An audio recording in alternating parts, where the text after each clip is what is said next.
Good morning, good morning, good morning, good morning. So, base lang ako guys ha. Wala pa ko laing choice, wala pa ko laing pamintin. So, di sa kumuhatag og pamintin kung wa pa ko sure na pamintin. So, aris ako sa Porto guys, to 4. Paris sila ninyo. Ganahan mo pares ana kay wala pa jud koy pares, wala pa jud koy pamintin. So, ako di man jud ko mo daw ninyo dere dili ta mo idaw kay natural usaon taman gusto ko mo tabang niyo dere pero usaon na ganila sa akong ganahan. 624 624 target rumble o 427 target rumble 824 target rumble 824 dara. So kanila jud akong ganahan guys, wala pa ko laing choice na ihatag ninyo.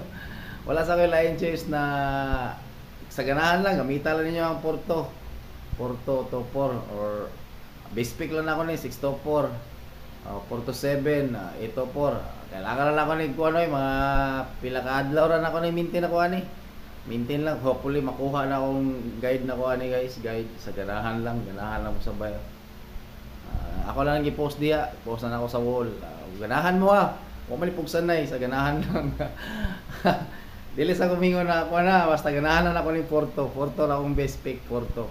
So God bless kayo guys, salamat sa inyong pagtanaw og i-share lang akong video. So ganahan na pud mo sabay sa Porto na guide or gamitin yung angle ya, pinaka powerful yung angle o inyong mga ganahan yung angle ya guys. Gamitan lang ninyo guys, pinaka dol sa inyong mga best pick ninyo, sa ganahan lang ninyo, gamitan lang ninyo ang Porto or to 4. So akong best pick 6 to 4 target rumble og 4 to 7 target rumble og 8 to 4 target rumble. So God bless, salamat sa inyong pagtanaw sa akong video og God bless.